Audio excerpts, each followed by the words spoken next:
morning and welcome to Tuesdays with the Pilgrim as we continue our journey, A Prophet in Babylon by W.J. Dawson, with Chapter 16, A Cross of Stars. Now, for the last while I've been splitting the chapters into two parts, Part A and Part B, but today's chapter is 11 pages, so it would make for extremely short readings. However, because it's 11 pages, that means today's reading will be just slightly longer than our norm. So I hope you'll bear with me. Let us begin. The Cross of Stars. That one slight figure, a mere black dot under the gaze of twice 10,000 eyes, looked pathetically insignificant. It seemed a thing impossible that any human voice would reach so vast a throng, still less that any single man could dominate this great assembly with the qualities of the orator. For Butler's press campaign had borne its fruit in the vast assembly that had gathered under the auspices of religion in New York. Hundreds of people had traveled long distances to be present at the service. They had besieged the doors early in the afternoon and had waited patiently through the long hours. Substantial businessmen and men whose faces bore the tan of outdoor life jostled with one another in the crowd. The millionaire and the artisans sat side by side. College youths thronged the galleries, equally ready for reverent attention or mischievous interruption. Many ministers were present. They sat in groups, from time to time conversing in eager whispers. What had they come out to see? No one knew, but each felt the moment pregnant with possibility and surprise. And then came that sudden silence, that most thrilling of all moments when 10,000 human creatures draw a long, shuddering breath, realizing that at last a moment long anticipated had arrived. Let us pray. The clear high tenor dominated in an instant the eager crowd. Our Father, which art in heaven, and the multitude found its voice in the familiar petitions of the Lord's Prayer. At first the response was ineffective, but it slowly swelled in volume, ending in the Amen with a sound like that of a breaking wave. A cornet gave the air of Jesus, Lover of My Soul. Had the old hymn ever been sung so before? For there was no one there who did not know it, and none for whom it had not memories. And then, without preface, Gaunt began to speak, and a sigh of relief rose from the crowd when it realized that every word was distinctly articulated, and that his voice, which seemed so light, nevertheless had a certain clear and singing quality which reached every ear. He spoke very simply, at first traversing the familiar ground of his last address at Mayfield Avenue Church, which Butler had widely circulated. Those who had expected some sensational utterance or some vehement attack upon the churches grew restless under a sense of disappointment. It soon became evident that Gaunt's purpose was constructive and not destructive. His address was confessional in tone, the apology of a strong man for the nature of his life. And as the tone deepened, the restlessness subsided. He painted for them in a few deft touches what Christianity had been to him, and what it had become. He uttered no word of blame or criticism for others. He quietly described the development of his own mind and thought. It was the sort of speech that a man might have made in the intimacy of a college room to a trusted friend. Yet nothing could have been more effective. He was simply taking that vast audience into his confidence. Was Christianity played out? He asked. And then, with a gesture that seemed to gather all the units of the multitude into solidarity, he replied, "This audience is the most convincing answer to the question. It is the proof that the most vital of all interests in human life is the religious interest. Christ is not dead. He only sleeps. He may awake at any moment.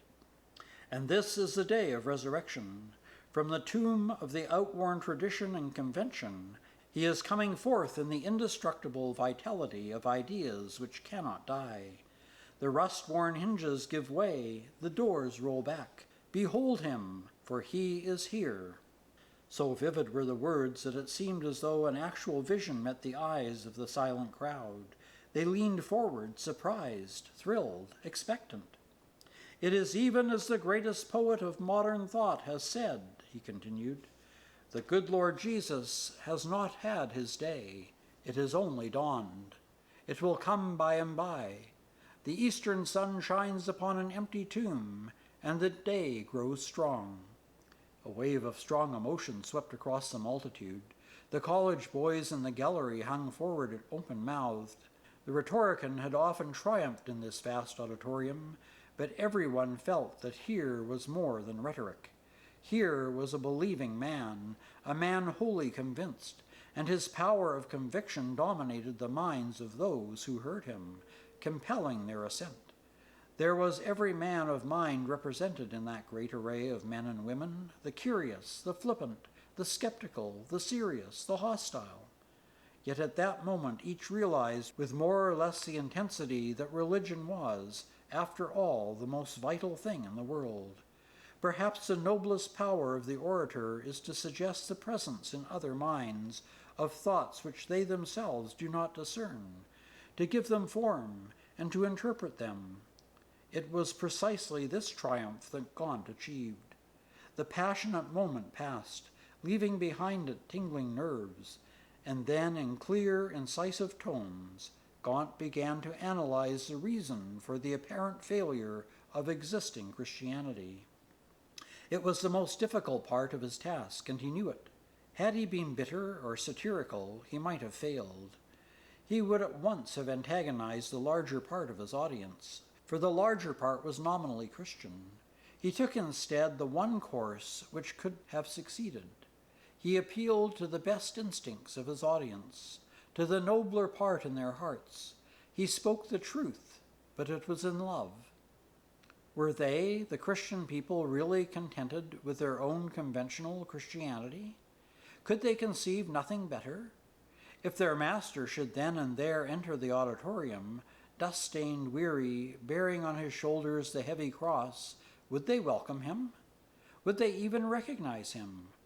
Or if they did, would not their easygoing Christianity shrivel up in shame before the authentic Christ, which meant derision, mockery, goodness sacrificing itself for the ungrateful, love stooping to the lowest tasks of service, and at last the blood of a great sacrifice poured out willingly for a world that did not understand its sublime anguish and renunciation? And once more the note of passion vibrated through the hearts of those who heard.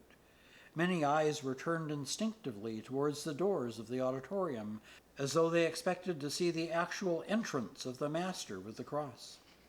Gaunt stood motionless, with extended arm pointing to the door. The silence was intense. It was so complete that, far away in the distant galleries, a woman's sob was distinctly audible. "Yet we must meet him," he said in a low, thrilling tone. "We must meet him at the final judgment. We are meeting him now, for the throne of judgment is set in the sunset clouds of every day, and is in our hearts when the book of each day's life is closed." It was very simply said. Others had no doubt said it before, but as Gaunt said it, it had an authority of a revelation. The wonderful voice trembled. The spare figure with outstretched arms stood tense and rigid. His face glowed with an awful fire. Again the woman's sob was heard in the distant gallery. It was followed by a long shuddering breath of the immense audience, as of the wind sighing in the boughs of innumerable trees. For a moment it seemed as though the pent-up emotion of the multitude would relieve itself in some hysteric outburst. For many there it was a moment forever memorable and awful. It was as though the veils of use and custom were suddenly rent in twain, the forms of religion were dissolved, and the very soul and essence of the truth stood revealed. And then, in a voice perfectly composed and calm, Gaunt resumed his exposition of ideals. He sketched rapidly the condition of New York, of America, of the world, in relation to religion, the indifference which sprang from ignorance or despair, the importance of religion to touch in any real way the lives even of those who accepted its truths, the enormous social problems that threatened the very existence of the Republic, the call of the times to all good men and women to combine and reinstate religion as a vital reality in the government of the world. Could they effect this reinstatement? It looked impossible. It was really easy. It became easy when the actual life of Jesus was accepted as the model of all human life. Christianity was really nothing more or less than following Christ. It was not a mode of thought, but a rule of life. And what he proposed that night was the union of all who loved in the service of all who suffered. He proposed the creation of a new social force, the League of Universal Service. It was for this moment that Gaunt's friends had waited with eager anxiety. Butler particularly knew from long journalistic experience the value of phrases, how it was the power of a phrase rightly uttered at the psychologic moment to shatter creeds, to create parties, to start far-reaching movements, accustomed both to measure and create public opinion. He knew that the critical moment had now arrived, and he had prepared for that moment in a way particularly his own, without any consultation with Gaunt. It was a way which Gaunt would not have approved, and that was why he did not consult with him. It was daring, sensational, spectacular, but Butler knew that there were moments when a great multitude could be profoundly moved by such a method. And so, unknown to Gaunt, he had conspired with the authorities of the garden to erect a vast cross studded with electric lights in the dark shadows on the back of the stage. A curtain covered it from view, and beside the curtain stood two men who had received their instructions from him. And so I propose, Gaunt reiterated, a League of Universal Service, whose emblem is the cross, whose motto is the union of all who love in the service of all who suffer. And at these words, Butler knew his hour had come. He lifted his hand, as was the pre-arranged signal, and then in a swift silence the curtain lifted, and suddenly there flashed out high in the air above the astonished multitude a vast cross blazing with many lights. A cry arose from the multitude, a cry of wonder, delight, and surprise. All over the vast auditorium, men and women rose to their feet, staring and startled, as if a miracle had happened. Gaunt turned swiftly and saw the flaming splendor, and sat down, overwhelmed, his face in his hands. For a moment it seemed as though Butler's daring had been miscalculated, as though it would result in confusion. Then a happy thought seized the man with the coronet. He turned to the quartet who had led the singing, and the next moment they rose to their feet. The cornet rang out like an inspired voice in the strains of "When I Survey the Wondrous Cross." And then the emotion of the crowd broke loose at last. 10,000 men and women were on their feet. The crowd needed no prompting. With that unanimity possible only in moments of intense emotion, they felt the spirit of the hour, and in the presence of that cross of starry light sang, "When I survey the wondrous cross on which the Prince of Glory died, my richest gain I count but loss, and pour contempt on all my pride." It was the birth song of the League of Service. The hymn ceased. The great multitude stood silent, uncertain what to do. It was noticeable that no one left the hall. Gaunt rose once more, his composure restored. "I take it that you endorse my ideal," he said. "If you do, resume your seats. Let me explain in a few words precisely what it is I meant by a League of Universal Service." The great audience once more became silent. "Those who suffer are many," said Gaunt. "Those who love are yet more numerous. The vital principle of the League is, as I have said, the union of all who love in the service of all who suffer. You will notice that in this ideal there is nothing antagonistic to any existing church. I have no quarrel with any form of creed that helps men toward right living, or any organization that admits the mastership of Jesus Christ. I have made my appeal alike to Catholic and Protestant, to Unitarians, to Trinitarians. I would not even exclude the Buddhist and the Mohammedan.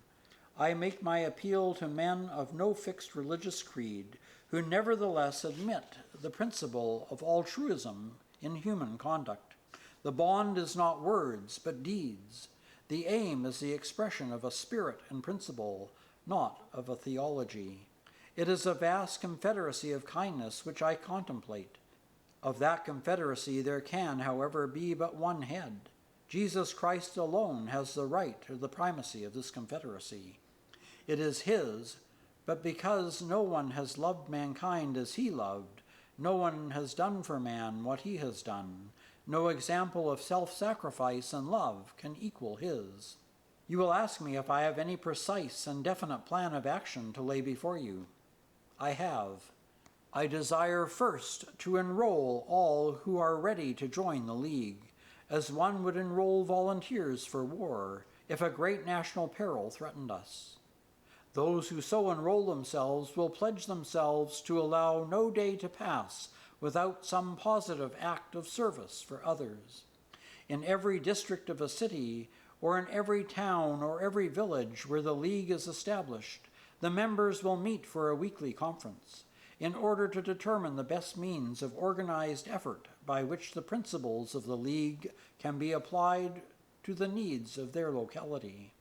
The societies of the League thus established will pledge themselves to use all their influence for every work of social betterment and for the return to all public offices of men of good character, irrespective of all party considerations. I propose further that each member of the League shall contribute a small sum, let us say $1 a year, to the common treasury of the League. I have been warned that this proposition is perilous. The only peril I can discern is that the funds so raised may be used for improper purposes. Let me say then that neither I nor any of those associated with me will touch 1 cent of this money.